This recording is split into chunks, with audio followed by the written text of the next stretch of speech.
My first video in recreating this channel was the start of a series about comparing movies to their bookish counterparts. I started with a saving of Sarah Kane, but then I got sidetracked. Over the course of the last several months, I've instead made quite a few videos, all varying from reading to writing to AuthorTube and BookTube, but I've always had a mind to return to that series and make it a recurring thing for my channel. I've been growing a decent collection of books, mostly found at bargain stores and libraries, featuring movies that I didn't even know were books beforehand. I'm hoping to return to this series and make it a recurring thing on this channel. Mostly because I have too many books and I really need to start combing through my library. I recently discovered The Color Purple for the first time, and upon remembering the ravings I heard about it in my childhood, I finally decided to give it a shot. The Color Purple had a Pulitzer Prize, made into a movie, and set in motion the start of a more honest and diverse range of literature in the 1980s. Alice Walker isn't just a writer, but an activist, a speaker, and a poet. The Color Purple was her third novel, and it blew through the roof in recognition. Plenty of people loved the book, and there were plenty of critics to tear it apart. I have the utmost respect for Alice Walker. I respect The Color Purple as a classic, and I'm sure it has made a difference for a lot of people. Most readers don't like the gritty, hardcore, darker realm of fiction, and I do think this is a reason most critics didn't like it. The Color Purple spent a lot of time reminding us that sometimes life hits a little harder than some, and then it just keeps hitting, and in some of the most horrifying manners possible. Some things are too horrible to believe that they can actually happen, and this is the course with which Alice Walker chose to take her story. Even though it must have been hard to write and hard to deal with the criticism, difficult to put out there, I respect the fact that she did, and I think she made a bold move in writing and publishing the story.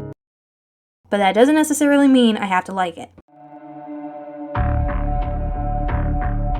Listen to me when I say they will never go away. Run, welcome to the jungle.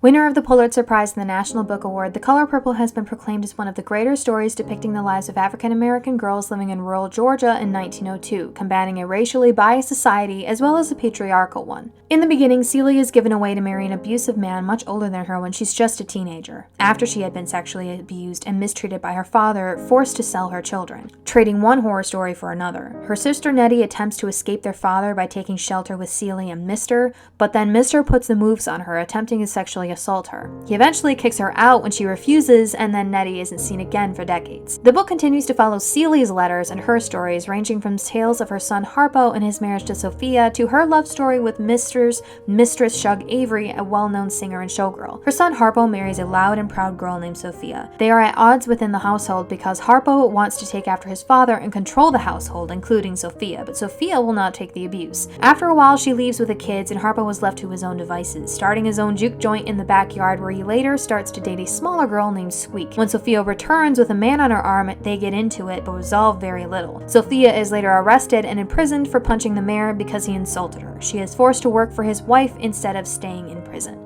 Meanwhile, Mr. and Harpo bring home a well-known showgirl singer who also happens to be Mr.'s unabashed mistress named Shug Avery. Celia is known about this and heard stories about her, holding a secret crush for the woman who flat out calls her ugly the first time they meet. The two are at odds at first, but soon reach a mutual understanding and end up friends. Well, okay, maybe a little closer than that. Celia attempts to leave with Shug, but Mr. catches her, and if you couldn't guess, she's not going anywhere. The years pass. Shug sings occasionally for Harpo's juke joint to help bring in business, but she's a woman that can't be tied down. She leaves, returning much later with her husband, Grady. However, while Mr. and Grady are both intoxicated, Shug happens to come across a letter in the mailbox from Celia's sister, Nettie. Turns out, her sister had been writing her the whole time, and Mr. hid them in compartments under the floorboards. After that, at a family gathering, Celia finally stands up to Mr. in front of everyone, joined by Harpo's new wife Squeak, and the two leave with Shug and Grady. Years later, Celia has started her own tailor shop and gets a letter from Nettie informing her that their father wasn't really their biological father, and when their mother passed, her property was legally inherited by Celia and Nettie. Mr. gets one redeeming moment where he takes Nettie's final letter to Celia so they can reunite at the house that they grew up in.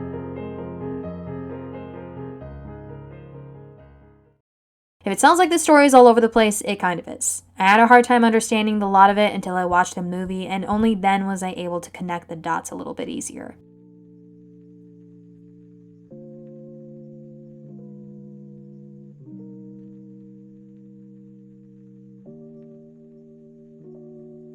While the story doesn't follow the typical format or structure of a book even in its own time, I don't think the story was meant to necessarily be linear. I mean, I'm all for subplots, side characters, and weaving a family tale where you can see how everything connects later on, but there were a lot of random things that happened that I feel like didn't really contribute to the plot at all. The book's format is comprised of letters Celie writes to God, like anyone might write a journal entry, and later her letters back and forth with her sister Nettie. It's written like recollections of an actual person writing letters to God while they're going through hardships in life. The main character is honest, admitting the good and the bad they experience from others, and even admitting the flaws that she doesn't like about herself. While I'm not a fan of the book's story format, I can honestly say the biggest deterrent for me was the language with which it uses to convey the story. However, I can't say it doesn't necessarily fit because this is written from the first person perspective on Celie's behalf, so it also adds to the charm. Also, I have a hard time getting into stories that don't really have any light moments, because in all the hopelessness and in every drama that portrays an endless tunnel of suffering, there has to be a light. Otherwise, what's keeping us here? We're expecting a change, a turn of events, that at the end will cause us to feel something and see something in the characters. This is also the reason I didn't like Eleanor K. Arnold's writing, but I'll do a video on her another time because it's a completely different ballpark. The Color Purple does present these lights at the end of the tunnel in the form of people like Sophia and Chuck Avery, Nettie, and even Squeak, until Celie finally takes it upon herself to stand her ground, to be her own hero, essentially, and choose to take control of her own life. This is a big moment, and one that at first I couldn't see it being represented, but I think I get it now. Shug basically gave her hope for a long time until she chose to leave Celie for a boy she was crushing on. Sophia presented a light for her until she was locked up, and Nettie's letters reignited that spark to help her see she couldn't wait around for someone to make her life better. She has to do it herself. There is only so much others can do to keep you going before you finally decide to take destiny in your own hands, and at the end, that's when Celie's life finally began to turn around. I guess the main confliction I have with the storyline is the lesson that Celie learned, or what the audience is supposed to gather when the representation of every strong woman standing up for herself is snuffed out. I get it's supposed to be a jab at the patriarchal society, but what use is standing up to said society if you're just going to be imprisoned or marry into it or run away? If it's supposed to be about fighting the small battles in your own household, then where exactly did Celie find the strength to finally stand up to Mr.? Plus, she doesn't really stand up for her kids or her household since she holds them as sort of disdain. It's an independency that she's fighting for instead. Is it because she's surrounded by the women who gave her hope? What use is that when every single one of them has backed down? If anything they've taught her, it's that standing up will eventually get you in trouble, not buy your freedom. And her standing up for her sister is a little late than anything because up until now she's assumed dead. But that would be all on Celie's part. She knows what a garbage piece of shit Mr. is, so if he claimed Nettie is dead, wouldn't Celie have been in denial of that? Especially with the same fervor exhibited in the beginning of the story. Would Celie really just let go of the notion her sister was alive so easily, all because she couldn't grab the mail? And in the end, when standing up for herself and recognizing she has to be her own light, she's still depending on Shug because she ends up moving in with her despite their differences until she gets on her own feet. Another problem presented is that this book has claimed to fight the patriarchal system, but I don't see that either. If all men control said system and all men are evil, Celie wouldn't have been able to open up her tailor shop. She wouldn't have even gotten her house back, and Nettie wouldn't have been allowed to return. Maybe it's about the patriarchal household, but there are separate powers still being presented here. Celie is quiet, but she's not necessarily without control. It even portrays the moment Mr. had his life in her hands with the scene concerning the razor. If anything, it should be a story about fighting abuse and standing up for yourself, even when it's hard, that you have the right to choose your life and your destiny, and that those who hurt you don't make you who you are.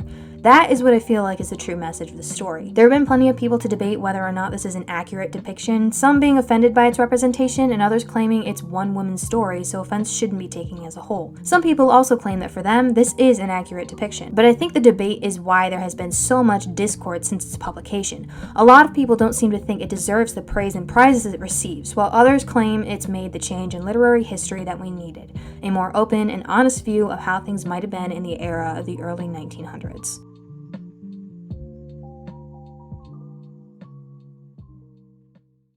More than anything, God loves admiration. You saying God is vain? No, not vain. Just wanting to share a good thing. I think it pisses God off if you walk by the color purple in a field and don't notice it. Well, you saying it just want to be loved like it say in the Bible? Yeah, Celie. Everything want to be loved. Us sing and dance and holler. Just trying to be loved.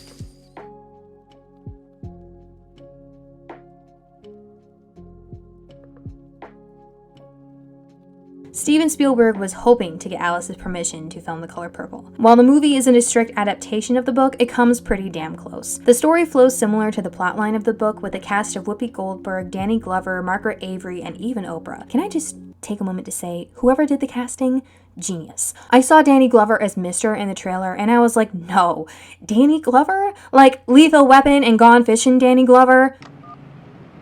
I'm too old for this shit. I think the reason I like the movie so much better is because of the depiction. The book was written in first person, so everything is strictly according to Celie's perspective. Naturally, given the girl's dark history and hardships, the world is going to be very colorless, and the only light seems to be shed on Shug Avery. The movie takes on things from a third person point of view, but it does so without corrupting the book's description of Celie's world. It sheds a little light here and there, making Mr. out to be more of a comical thwart than a horror monster, and it especially does his profile justice when he later invites his mistress, Shug, to live with them. He's just a little boy desperate to get a woman's attention, but he's also the man that never grew up to realize a woman's worth.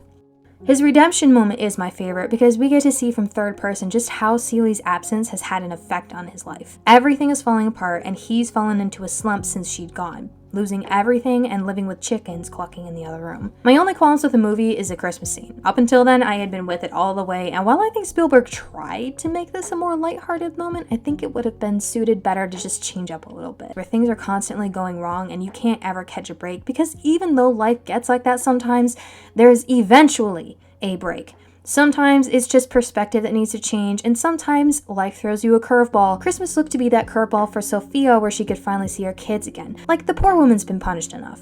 Too many moments that are hard on the characters in the story begins to lose steam, which is where I started getting bored, and then it starts to feel like, well, what's the point continuing when there is no break in the melancholy? Aside from that, the movie was great. The casting was perfect, and Whoopi Goldberg shed new light on the character Celie that I never even realized. The shy, quiet girl, almost plotting behind the scenes to cope with her traumas, made the character really come to life on her own. And there were a lot of scenes in the movie that I admittedly missed in the book because I was having such a hard time following the writing and dialogue, like Shug's return to her father's church to stand up for herself. I didn't even know that happened. The movie has a lot more life to it, a lot of color, and it does each character justice in being their own while honoring the book's description of each, and the one that requires a lot of respect on the director's part as well as everyone else involved. And I think they did it justice.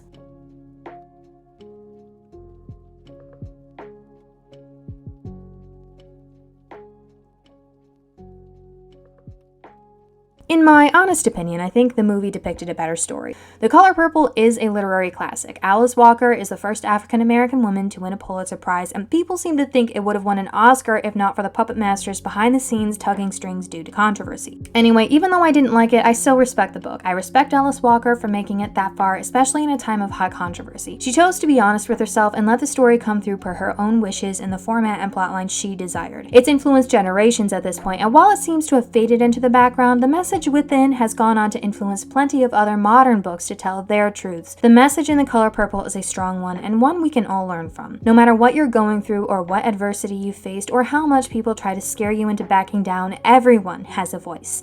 And there will come a time when we all must stand up and use it.